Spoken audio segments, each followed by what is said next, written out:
नमस्कार, मैं हूं आपके साथ दीपक भदौरिया। आप देख रहे हैं देवभूमि एक्सप्रेस। सीधे आपको ले चलते उत्तरकाशी, जहां पर सीएम पुष्कर सिंह धामी कार्यक्रम में शामिल हुए हैं। जोर से नारा लगाएंगे, स्वागत है भाई, स्वागत है, स्वागत है भाई, स्वागत है।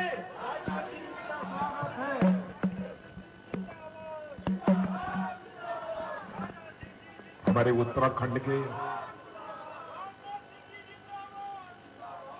यशस्वी मुख्यमंत्री, जिन्होंने 6 महीने में सचमुच उत्तराखंड में करिश्माई काम किया है, और एक करिश्माई काम की बात मैं इसलिए कह रहा हूं कि बहनों भाइयों, उत्तर प्रदेश का मुख्यमंत्री मैं भी रह चुका हूं। मैं तो कल्पना भी नहीं कर सकता कि 6 महीने के अंदर कोई व्यक्ति इतने फैसले कर सकता है। मैं उत्तराखंड की जनता से अपील करना चाहता हूं,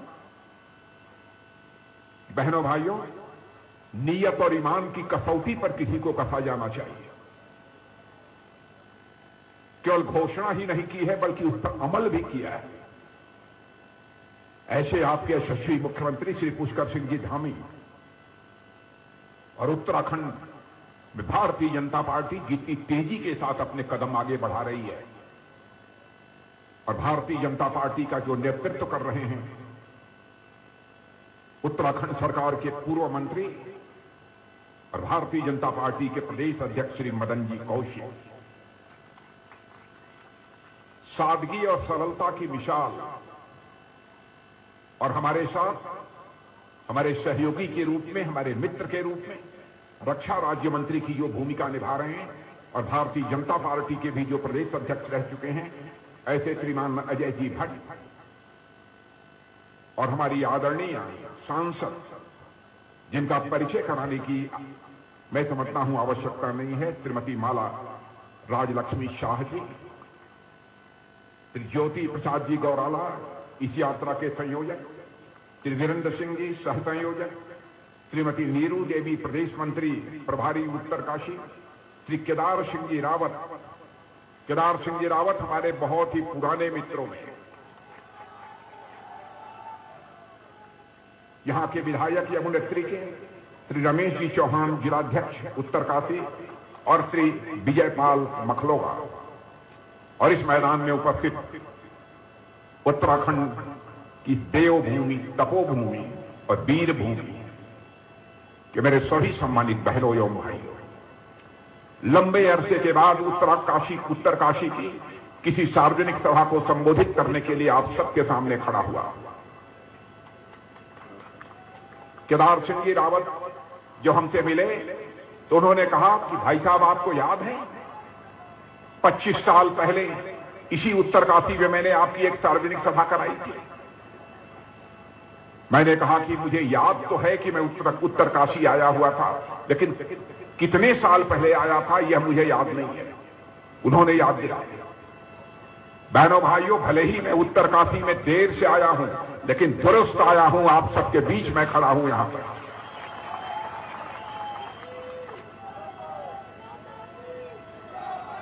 हम हिंदुस्तान में जहां भी रहे हों, जिस भी जिम्मेदारी का हमने निर्वाह किया हो, बहनों भाइयों, उत्तराखंड के प्रति जो हम लोगों के दिल में एक सम्मान है, इस देवभूमि के प्रति, और यहां के बहादुर सैनिकों ने जिस तरीके से सीमा की सुरक्षा में अपनी भूमिका का निर्वाह किया है, बहनों भाइयों, वह सम्मान केवल उत्तर प्रदेश की जनता में ही नहीं, बल्कि हिंदुस्तान के किसी भी कोने में चले जाइए, यह उत्तराखंड के प्रति यह सम्मान देखने को आपको मिलेगा। अब चुनाव का समय आ गया, और आप जानते हैं कि चुनाव का चक्कर, चुनाव का चकल्लस कितना पेचीदा होता है।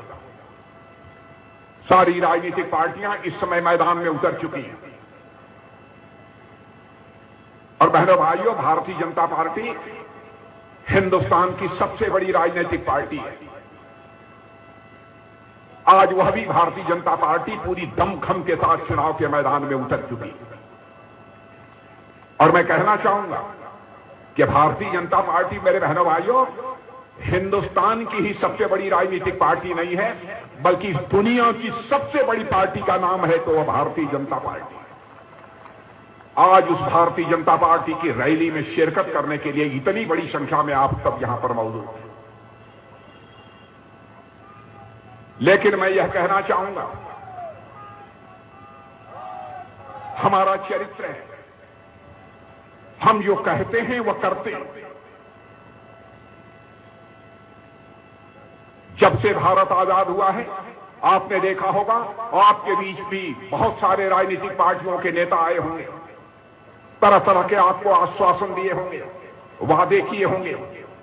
काश इस आजाद भारत के 75 वर्षों में आंशिक रूप से भी अपने वादों को पूरा कर दिया होता, तो शायद हमारा यह भारत दुनिया की महाशक्ति कई वर्षों पहले ही बन गया होगा। और इसी नेताओं की कथनी और करनी में अंतर होने के कारण ही भारत की राजनीति के प्रति भी लोगों का विश्वास कम हुआ है। नेताओं पर से लोगों का विश्वास घटा है। आज यदि मैं आपके सामने यहां पर बोलने के लिए खड़ा हूं, मुझे भी लगता है यह विश्वसनीयता का संकट पैदा होने के कारण, क्या मैं जो बात कहूंगा हमारी उत्तरकाशी की जनता उस पर पूरी तरह से विश्वास करेगी या नहीं करेगी? यह चोर हमारे मन में भी बैठा हुआ है। आदरणीय अटल बिहारी वाजपेयी जी का प्रारंभ से आदरणीय आडवाणी जी का नेतृत्व प्रारंभ से ही हम सबको प्राप्त हुआ है। बराबर यही सीख दी है लोगों ने कि तुम लोग यदि भारतीय जनसंघ में काम कर रहे हो, भारतीय जनता पार्टी में काम कर रहे हो, तो याद रखना, जनता के सामने वही वादे करना जिन वादों को पूरा किया जा सके, अक्षरशः पूरा किया जा सके।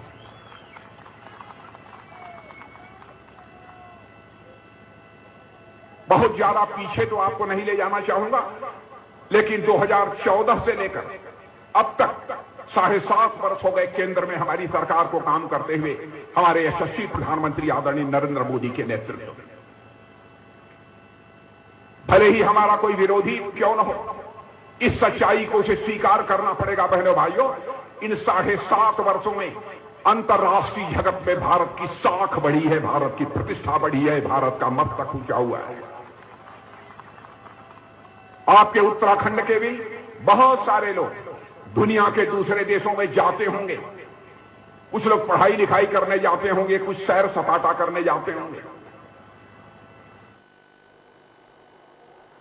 रुक करते अगली खबर की ओर। सीएम धामी की कैबिनेट की बैठक में कई अहम प्रस्तावों पर मोहर लगी है।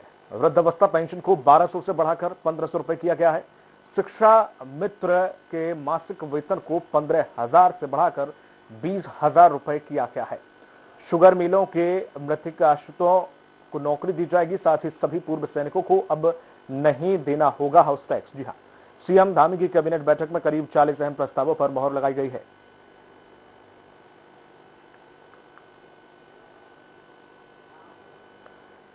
पिथौरागढ़ में विधायक चंद्रा प्रकाश पंत ने यहां दिगतोली झुनखोली सड़क का लोकार्पण किया है। लंबी सड़क के बनने से इस क्षेत्र के 50 परिवारों को सड़क का लाभ मिलेगा। आपको बता दें कि लंबे समय से स्थानीय लोग सड़क के निर्माण की मांग कर रहे थे। इस दौरान दिगतोली में 1 दर्जन से अधिक लोगों ने बीजेपी की सदस्यता ली।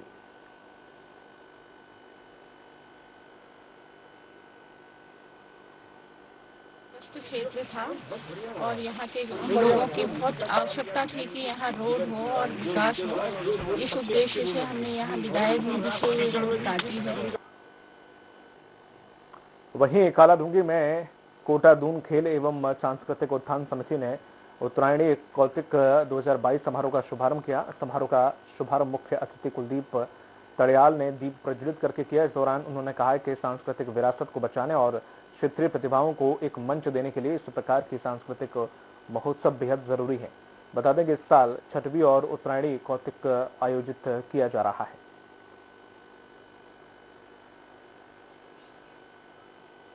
कार्यक्रमों को बढ़ावा दिया जाए, हमारी संस्कृति को बढ़ावा दिया जाए। साथ ही साथ इस कार्यक्रम के माध्यम से हमारे क्षेत्र में जो प्रतिभाएं हैं बच्चों के बीच में, तो उन्हें भी एक मंच प्रदान किया जाए।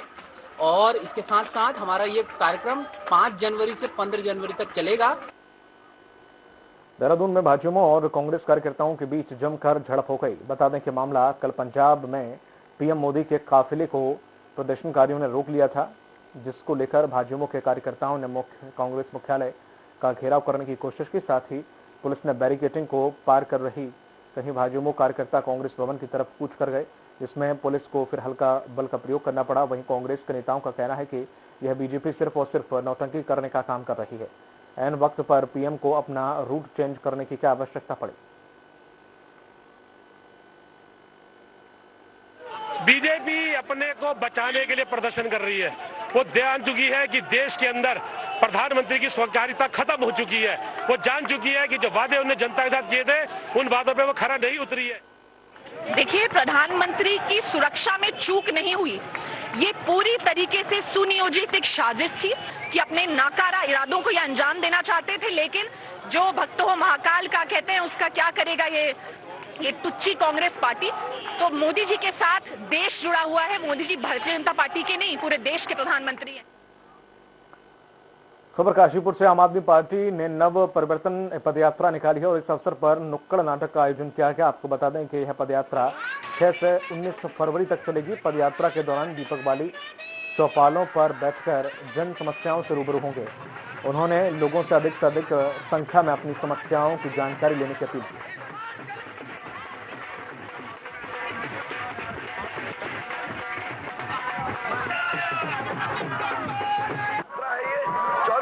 यात्रा है।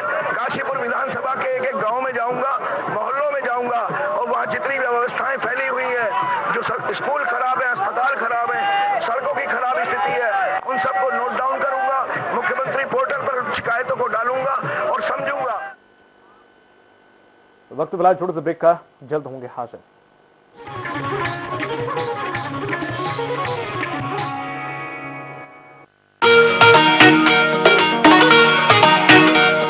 विकास का पहिया घूम रहा है, अंधेरा आंखें मूंद रहा है। उजियारा हर तरफ है देखो, नया ये उत्तराखंड है देखो।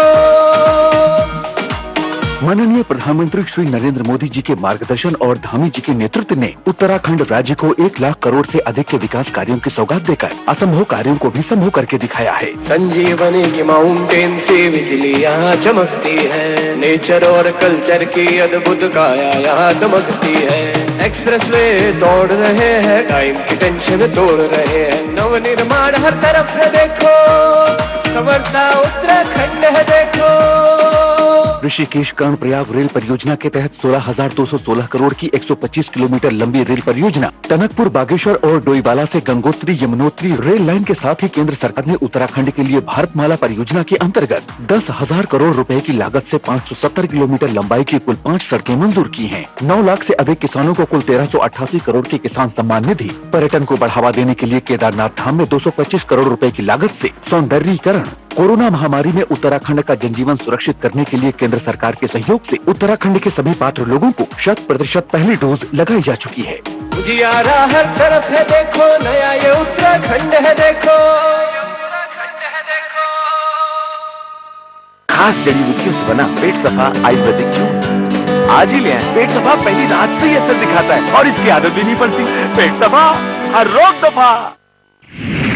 पंजाब में प्रधानमंत्री नरेंद्र मोदी की सुरक्षा में चूक है महज इत्तेफाक, या बीजेपी और कांग्रेस के बीच जारी सियासी जोर आजमाइश के चलते अब शुरू हुआ है नया सियासी बखेड़ा। सीएम चन्नी के जांच कमेटी बनाने के साथ ही पीएम मोदी का सुरक्षा मामला सुप्रीम कोर्ट पहुंचने से क्या सामने आ पाएगी घटना की वास्तविकता, या फिर सियासी फायदा लेने तक सीमित रह जाएगा मामला? जनता मांगे जवाब में आज सुरक्षा पर सियासत, शाम 5 बजे एसपी त्रिपाठी के साथ। मुल्तानी कोका, कफ सिरप, तुलसी, वसा, यस्ती मधु, पिपली के गुणों से भरपूर, जो खांसी पर करे तुरंत असर, ताकि बदलते मौसम के साथ आप न बदलें।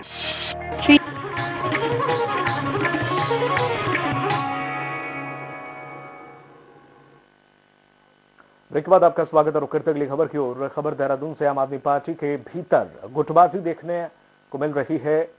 बीते दिनों आम आदमी पार्टी 12 विधानसभा में प्रभारियों की नियुक्ति की थी, जिसे लेकर कार्यकर्ताओं ने नाराजगी जाहिर की और पार्टी मुख्यालय पर जमकर प्रदर्शन किया है। इस दौरान कार्यालय को बंद भी करवा दिया गया। उन्होंने कैंट क्षेत्र से नवीन बिष्ट को प्रभारी बनाने की मांग की है। ऐसा माना जा रहा है कि विधानसभा चुनाव में प्रभारी को ही प्रत्याशी बनाया जाएगा, जिसे लेकर कार्यकर्ताओं में भारी रोष देखने को मिला।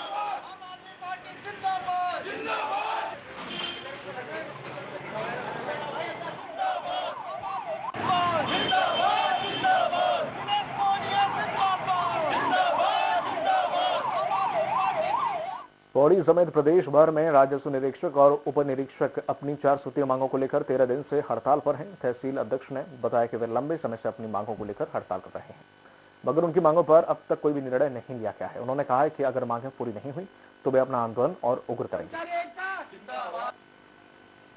पौड़ी जिले की सारी तहसील में हमारा पूरा कलमबंद हड़ताल चल रही है। आज 13 दिन हो गया है और हमारी ये 4 सूत्री मांग को लेकर ये कलमबंद हड़ताल चल रही है और जब तक ये हमारी मांगें पूरी नहीं होती तब तक आंदोलन जारी रहेगा। हरिद्वार के बहादुराबाद क्षेत्र में लाखों रुपए की रंगदारी के मामले का एसएसपी ने खुलासा किया है। आरोपियों को थाना पथरी गिरफ्तार किया गया और आरोपी मंजीत, परीक्षित, विनीत और शेखर खान के कब्जे से घटना में प्रयुक्त अवैध तमंचा, मोबाइल फोन और मोटरसाइकिल भी बरामद कर ली गई है।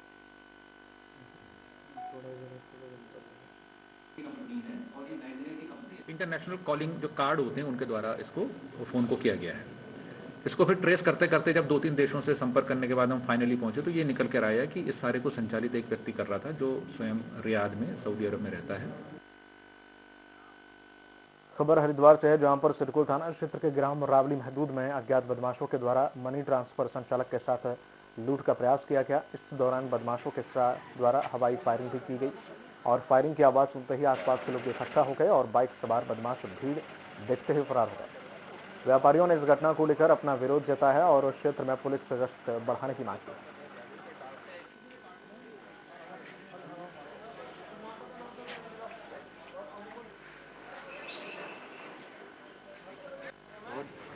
इनके हाथ में बैग था, बैग छीनने की कोशिश की। इन्होंने अपने बचाव के लिए सीना जब्ती हुई तो उन्होंने गोली चला के उनके ऊपर फायरिंग कर दी। हो सकता है वो गोली किसी और को भी लग सकती है। खुला हुआ था। अपना मनी ट्रांसफर का काम था, तो जब वो घर जा रहा था तो उसे पूछताछ करने के लिए रोका और फिर अचानक से बैग छीनने का प्रयास किया और उसका कहना है कि उसको फायर किया। अभी तक कोई किसी भी कंप्लेन हमारे पास नहीं है, लेकिन जाँच की जा रही है और पुलिस भी चला। मसूरी माल रोड चॉकलेट के पास यहां शुभम स्टोर से चोरों ने हजारों का सामान और नकदी पर हाथ साफ कर दिया। यह घटना की सूचना मिलते ही पुलिस ने घटनास्थल पहुंचकर निरीक्षण किया और पास में लगे सीसीटीवी की जांच की गई, जहां सीसीटीवी फुटेज में दुकान से चोरी कर भागते हुए कैदी हुए हैं। और बता दें कि दुकान में चोरों ने कीमती मोबाइल, सामान और नकदी लेकर ये फरार हो गए। अब निकलेगी आ रहा है।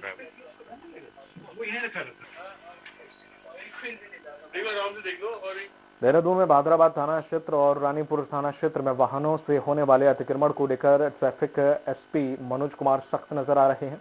आपको बता दें कि बहादुराबाद और रानीपुर थाना क्षेत्र में हजारों की संख्या में रोज लोडिंग अनलोडिंग वाहन सिडकुल हरिद्वार में प्रवेश और निकासी करते हैं।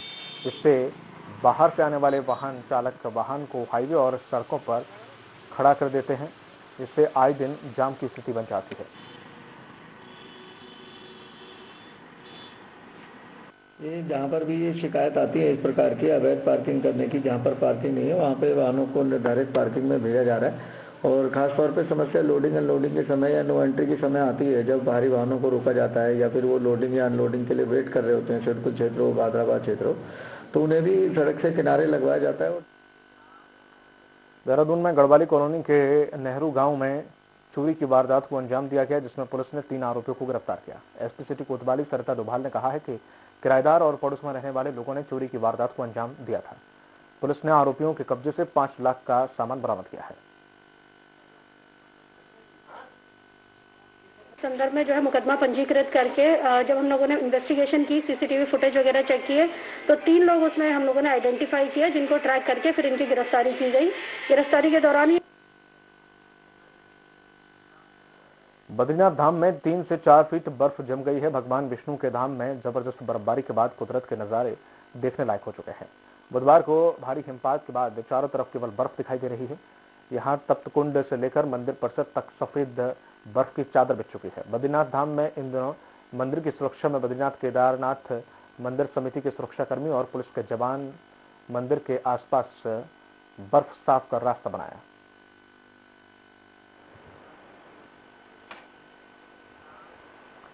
कालाडूंगी के मुंसाबांगर गांव में नेशनल लाइव स्टॉक मिशन योजना के अंतर्गत वृद्ध पशु प्रदर्शनी का आयोजन किया गया। यहां मंडल स्तरीय प्रदर्शनी होने के कारण किसानों ने अपने पशुओं के साथ प्रदर्शनी में प्रतिभाग किया। प्रदर्शनी में आए पशुओं को 9 श्रेणियों में वर्गीकृत करके पुरस्कृत किया गया। तो यहाँ पे बहुत अच्छा है कि किसान को बार बार ऐसे अपने पशुओं को दर्शाने का मौका मिलता है, क्योंकि ऐसी प्रदर्शनी से किसान का जो हौसला अफजाई होता है वो मेहनत बहुत करता है, क्योंकि खेती में भी करता है, पशुपालन में भी करता है। आज विकासखंड कोटाबाग के मूसाबंगर ग्राम में ये मंडल स्तरीय पशु प्रदर्शनी का आयोजन किया जा रहा है, जिसमें हमारे पूरे कुमाऊं मंडल से किसान अपने पशुओं के साथ, सुदूर क्षेत्रों से भी किसानों ने इसमें अपने पशुओं के साथ प्रतिभाग किया है। कोटाबाग विकासखंड के बजुनी आलदू मूसाबंगर में हो रही है। इसमें लगभग अभी तक शायद 150 से ज़्यादा एनिमल आ चुके हैं, और इसमें क्योंकि ये मंडली पशु प्रदर्शनी है। हरिद्वार में हाल ही में आयोजित धर्म संसद के दौरान कुछ प्रतिभागियों के द्वारा कथित तौर पर नफरत फैलाने वाले भाषण देने के मामले का विवाद थमने का नाम नहीं ले रहा है। कोतवाली में इस मामले में मुकदमा भी दर्ज किया गया है। साथ ही संतों ने भी तहरीर दी है, लेकिन संतों की तहरीर पर मुकदमा दर्ज नहीं हुआ। मामले की जांच के लिए 5 सदस्यीय विशेष जांच टीम एसआईटी का भी गठन किया गया है। एसआईटी के गठन से संतों में आक्रोश उत्पन्न हो रहा है। एसआईटी का गठन किया गया, क्या यह इतना महत्वपूर्ण मुद्दा था? पूरे देश में जब भगवान को गाली दिया जा रहा है, राम को गाली दिया जा रहा है, कृष्ण को गाली दिया जा रहा है, दुर्गा को उल्टा कहा जा रहा है, और तमाम ऐसी हमारी पूज्य देवी देवताओं को निशाना बनाया जा रहा है, गलत शब्दों का प्रयोग किया जा रहा है, फोटो वायरल किए जा रहे हैं, एक बार भी हमारी धार्मिक भावनाएं नहीं भड़कती। हमने 2 एफआईआर दिया हुआ है, हमारी एफआईआर नहीं लिखी जा रही है। मसूरी में चाय सुट्टा बार के कर्मचारियों ने पर्यटक पर चाकू से हमला कर उसे गंभीर रूप से घायल कर दिया था, जिसको लेकर मसूरी युवा संघर्ष समिति ने घटना की घोर निंदा करते हुए पिक्चर पैलेस चौक पर प्रदर्शन किया। और वहीं युवा संघर्ष समिति ने स्थानीय प्रशासन से मांग की है कि बाहर से आने वाली कंपनियों को आने से रोका जाए।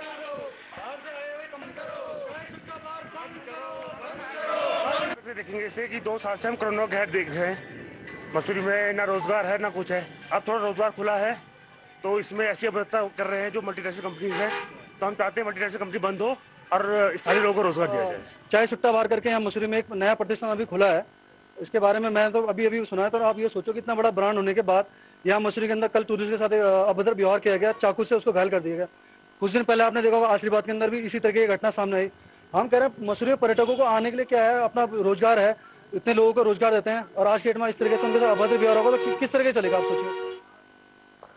हरिद्वार में सेवानिवृत्त पुलिसकर्मी परिवार जन कल्याणकारी समिति का 5वां वार्षिक अधिवेशन समारोह बनाया गया है। सुभाष नगर कॉलोनी में समारोह का आयोजन किया गया। समारोह में भाजपा विधायक आदेश चौहान भी शामिल हुए।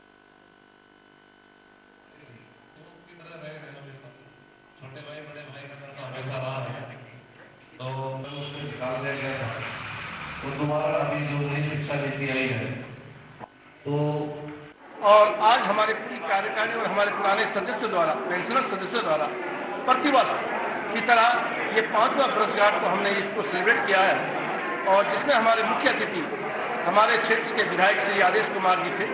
आज सेवानिवृत्त परिजनों की जो हमारी यहाँ की समिति है हरिद्वार की, उनके द्वारा ये वार्षिक अधिवेशन समारोह यहाँ पर रखा गया है।